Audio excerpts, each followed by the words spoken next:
شريك له ونشهد أن سيدنا وسندنا وحبيب طبيب قلوبنا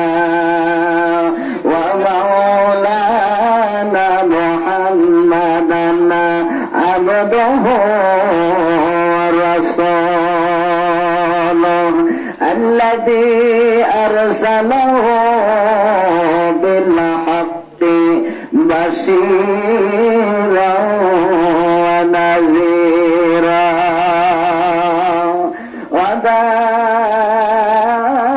وداعيا إلى الله بإذنه وسراجا منيرا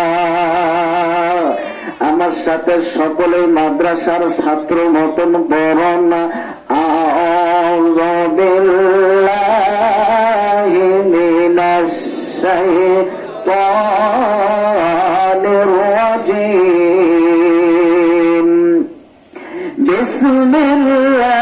বিসমিল্লাহির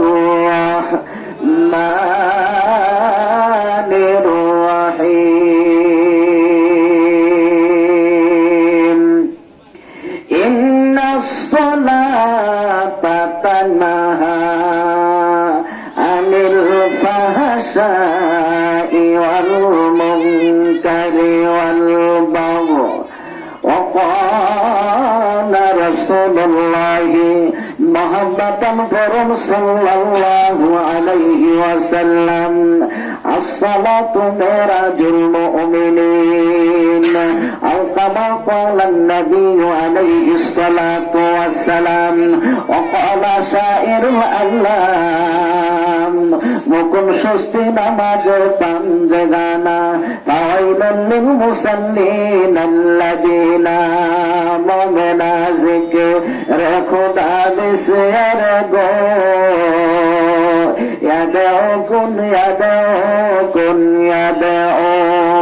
জুমকার দিয়ে কালেমা পড়ুন লা ইলাহা ইল্লাল্লাহ আর জোরে লা ইলাহা ইল্লাল্লাহ লা ইলাহা ইল্লাল্লাহ আর জোরে লা ইলাহা ইল্লাল্লাহ লা ইলাহা ইল্লাল্লাহ জোরে লা ইলাহা ইল্লাল্লাহ আর জোরে লা ইলাহা ইল্লাল্লাহ লা ইলাহা এই কালেমার বান্দা ভালা আমার সাথে সাথে সবাই বলবা ইনশাআল্লাহ কষ্ট হইতেছে এই কালেমার বান্দা ভালা তোমার কাজে লাগবে শেষের বেলা যেদিন তোমার কেউ রবে না ভাই যেদিন তোমার কেউ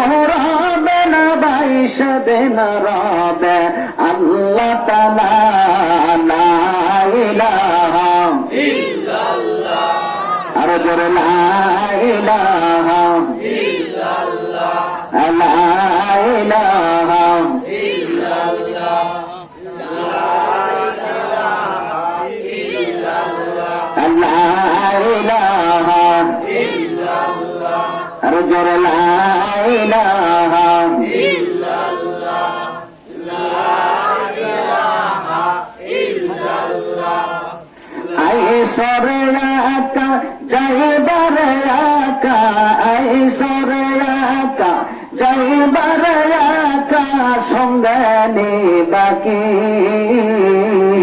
সঙ্গে নিবা দুইটি নাম আল্লাহ আর নবী জোরে কোন কথা ঠিক না ঠিক আর ধরে বলেন কথা ঠিক না ঠিক সঙ্গে যাবে দুইটি নাম আল্লাহ আর নবী লা ইলাহা ইল্লাল্লাহ আর ধরে লা ইলাহা ইল্লাল্লাহ এক যোগে লা ইলাহা ইল্লাল্লাহ লা ইলাহা ইল্লাল্লাহ আমি যদি মদিনার মাটি হইতাম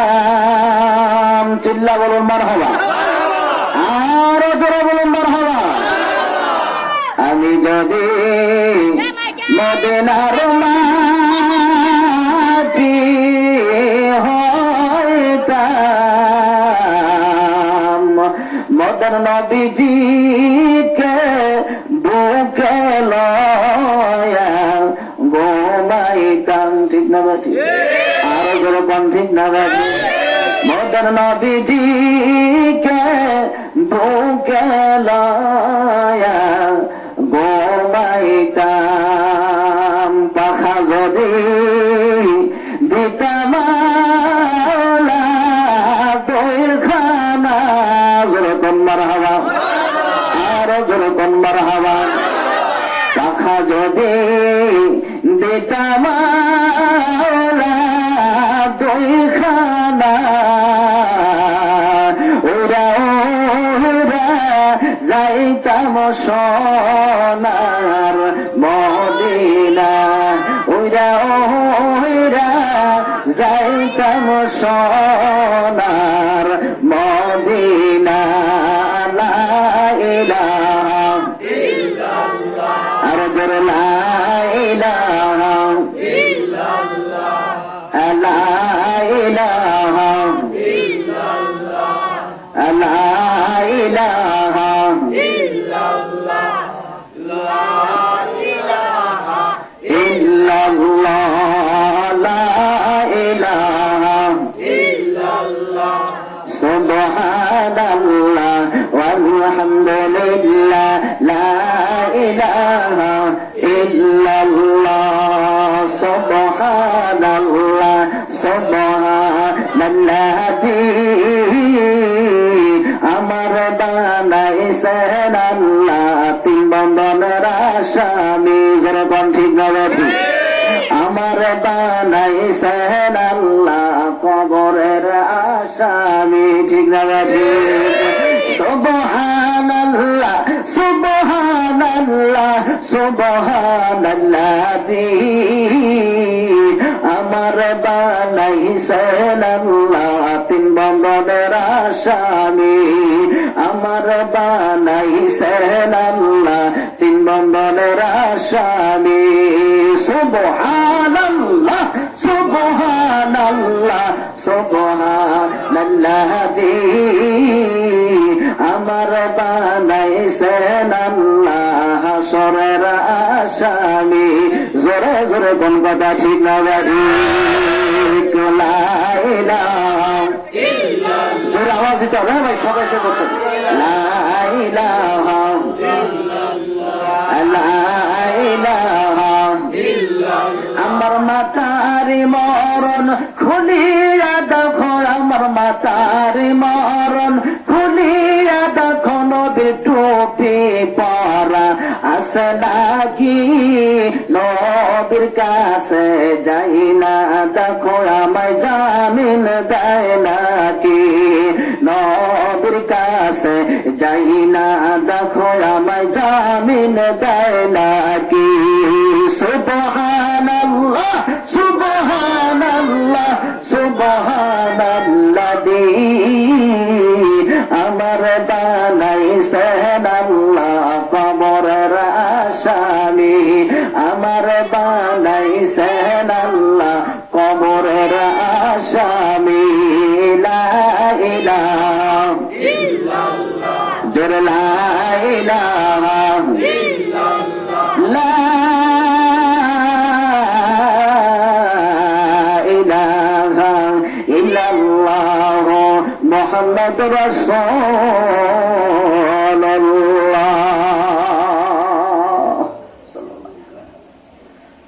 আলহামদুলিল্লাহ, আমার মহব্বতের ভাই মুস্তাফা ভাইয়ের বাড়িতে কোরআন মাহফিলের কর্তৃক আয়োজিত আজকের মাহফিলের সম্মানিত সভাপতি সাহেব, আমার ডাইনে বসা আছে আমার মহব্বতের চেনেহের ভাই আবু কাশেম ভাই, আমার অত্যন্ত চেনেহের ভাই, অত্যন্ত রসিকতা মানুষ, খুব সুন্দর মানুষ, দিল একবার ফেরেশ দিলওয়ালা মানুষ।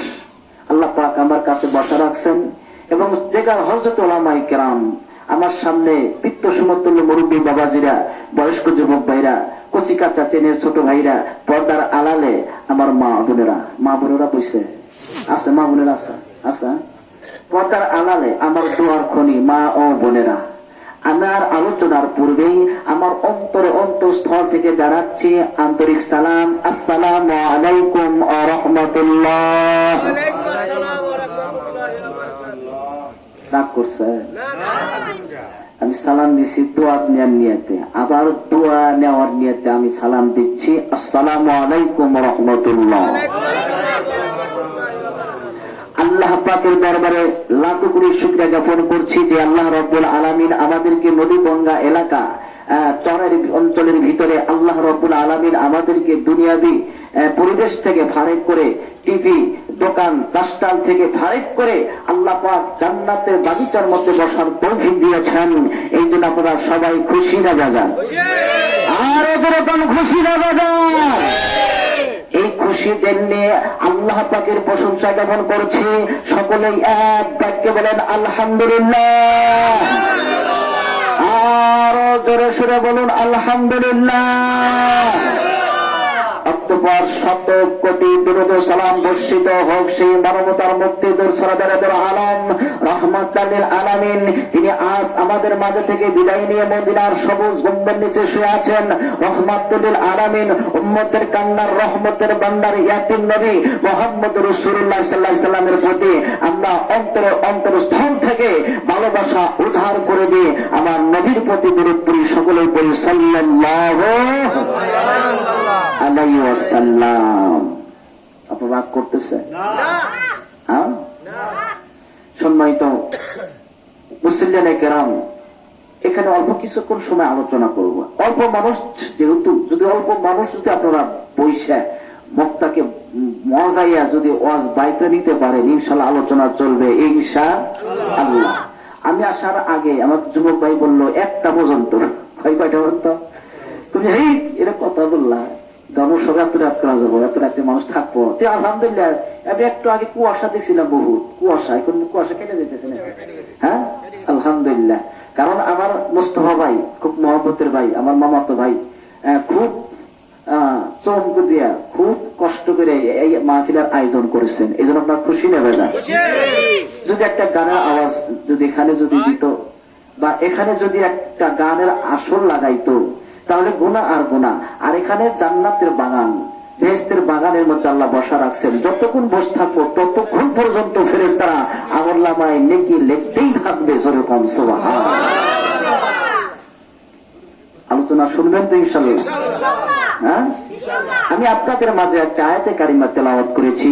হুজুর পাক সাল্লাল্লাহু আলাইহি সাল্লামের অগণিত বাণী থেকে একটা হাদিসের টুকরা আমি আপনাদের মাঝে আমি তেলাওয়াত করেছি।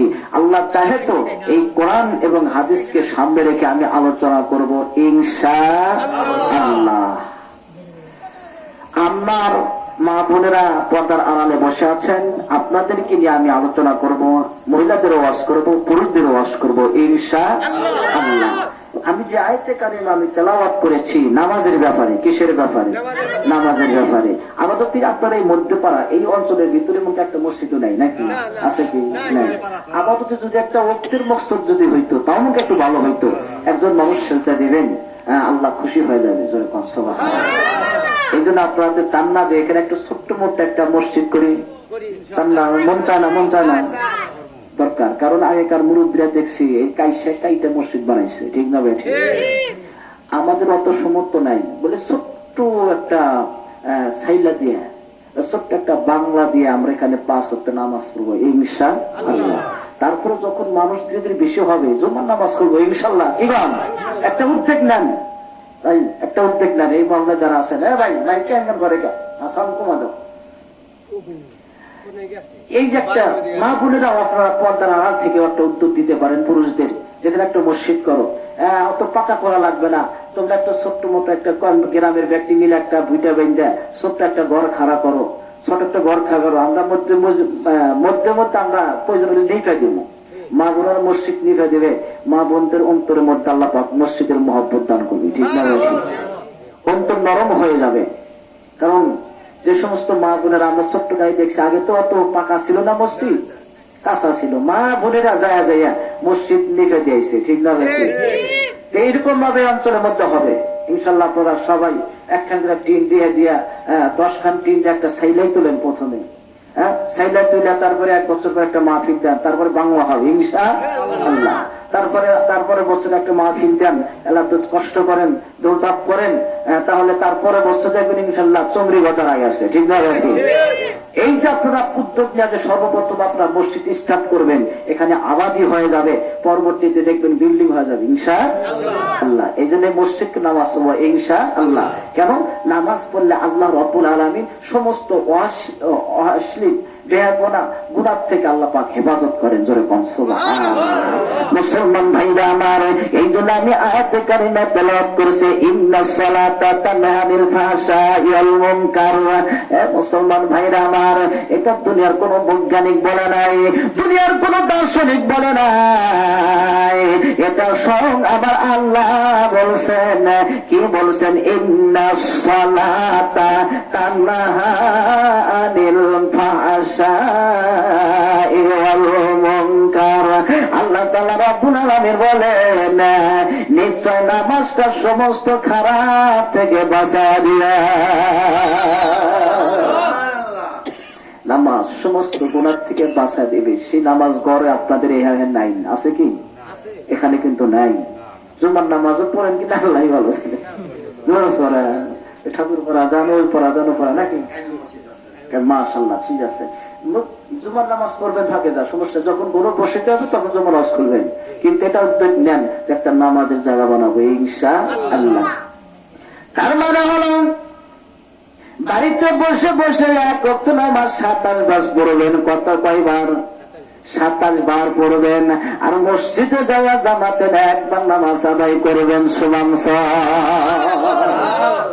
মনে করেন এশার নামাজ কিছু পূর্বে চলে গেল, এশার নামাজটা আপনি মসজিদে এসে 2-3 জন মিলে, যে আল্লাহ ভালো বোঝেন, যে আল্লাহ ভালো কোরআন শিখতে লাগতো, সেই ইমামতি করবে। যে কজন উপস্থিত থাকে, 5 জন উপস্থিত আছে বা 2 জন উপস্থিত আছে, এর মধ্যে যে আল্লাহ ভালো জনা শোনা, সেই ইমামতি করবে। এই যে জামাতের সাথে নামাজ আদায় করলেন, আল্লাহর পয়গম্বর বলেন, এ আমার উম্মত রে, মসজিদের সাথে যায় জামাতের সাথে 1 ওয়াক্ত নামাজ আদায় করবা। ওই 1 ওয়াক্ত নামাজটা ঘরের মধ্যে বৈশা 27 বার পড়লে যেই সওয়াব, জামাতের সাথে 1 বার পড়লে সেই সওয়াব। জোরে কোন সুবহানাল্লাহ। আমরা যেন লাভ, এটা আমরা চাই না। যেখানে লাভ নাই এখানে আমরা নাই আসি, যেখানে লাভ যেখানে আমরা আসি। যেখানে 1 টাকার বিনিময়ে 10 টাকা দিব, যাবো না? দৌড়া যাবো, কিসের বাণী হাতুড়ে যাবো। ঠিক না ভাই?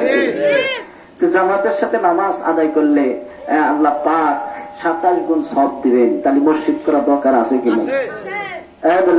এই ভাই মোস্তফা ভাই, এলাকার ব্যক্তি নিয়ে একদিন বৈশা মিটিং করে উদ্যোগ নেন, একটা টিম অমুকের কাজ, অমুক শিল্পপতি 2 টিম দাবি করবেন, অমুক ব্যারিস্টার তার কাছে 2 টিম দাবি করবেন। এরকম টিম দিয়া কালেকশন কইরা কিছু কাজ লাগবে, খুঁটি দেখ ইনশাআল্লাহ ছোট্ট করে আগে তোলেন, তুলে এখানে 5 ওয়াক্ত নামাজ উক্তিয়া মসজিদ ইনশাআল্লাহ করেন। আপনারা প্রথমে উদ্যোগ নিয়ে করবেন, কিয়ামত পর্যন্ত সদকা জারিয়া সব পাইবেন। চলে যান, উদ্যোগ দিবেন তো ইনশাআল্লাহ। আচ্ছা, এই জায়গায় দিব, কিন্তু আমার বাড়ির পিছাড়া আমি তো যাই হোক ইনশাআল্লাহ হয়ে যাবে। দোয়া করেন। এবার মাইকেল ভাই আমার ডিস্টার্ব হচ্ছে, একটু কমা দেন, একটু কমা দেন। এই মাইকেল এনে বসে থাকবো, মাইকেল ভালো দেখবেন, মাইক থাকবে এখানে বসে থাকে, মাইকেল উপরে যাবে। মাইক নিয়ে আসছে। যাই হোক, এই জন্যই 27 গুণ সব পাওয়া যাবে মসজিদে ইনশাআল্লাহ। আমরা আদায় করবো। মুসলমান ভাইরা আমার, আল্লাহর পয়গম্বর সাল্লাল্লাহু আলাইহি সাল্লাম বলেন, মিফতাহু জান্নাতিস সালাহ, এই নামাজটা হলো বেহেশতের চাবি। জোরে কম সুবহানাল্লাহ। ঘর তালা দিচ্ছেন, কি দিচ্ছেন? ঘর তালা দিচ্ছেন, চাবি হারাই গেছে, উপায় আছে? ঘরে যাইতে পারবেন? তালা ভাঙালাম, কিন্তু জান্নাতে প্রবেশ করবেন, জান্নাতের মধ্যে যাইবেন, যদি চাবি না থাকে জান্নাতের তালা কেমনে খুলবেন? প্রশ্ন করতে পারেন, হুজুর দুনিয়ার ঘরের মধ্যে তালা ভাঙা যায়, জান্নাতের কি তালা ভাঙা যাবে না? জান্নাতের তালা ভাঙবো, ঠিক না? ঠিক। জান্নাতের তালা কি ভাঙ্গা যাবে বাবা? না, জান্নাতের তালা কোনোদিন ভাঙ্গা যাবে না। যাবে? জান্নাতের তালা কোনোদিন ভাঙ্গা যাবে না। এ মুসলমান ভাইরা আমার, ও পর্দানিশী মা বোনেরা, 5 ওয়াক্ত নামাজ পড়বেন, 5 ওয়াক্ত নামাজ করে দোয়া করেন, আল্লাহ আমার সংসারের মধ্যে বরকত দাও, আমার সংসারের মধ্যে অভাব তুমি দূর করে দাও। কারণ আল্লাহ রাব্বুল আলামিন নামাজটা দিছেন বরকতের জন্য। নামাজ না পড়ে তুমি বরকতের জন্য দৌড়াদৌড়ি করবা না। খোদার কসম করে বলি, কোনদিন তুমি উন্নতি হইতে পারবা না।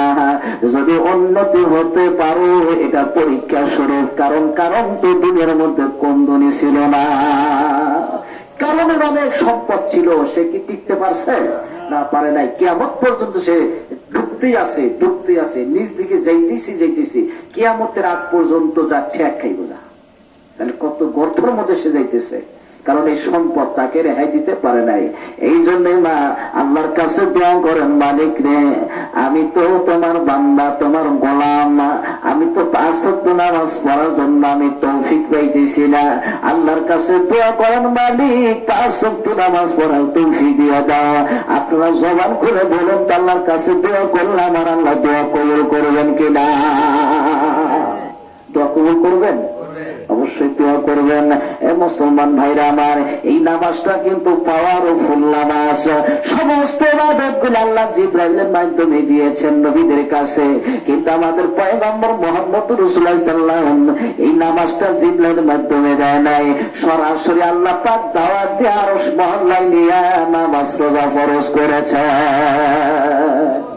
এই জন্যই নামাজ অত্যন্ত গুরুত্ব, বাধ্যতামূলক পড়তেই হবে, না পড়লে জাহান্নামী, ডাইরেক্ট আল্লাহ পাকের কথা। সেই নামাজ আমাদের আজকে আমরা ধরতেছি না, নামাজ পড়তেছি না। পরকালে কিন্তু কোনো উপায় নাই। বেনামাজের কবরে সাপ আসবে। কি আসবে?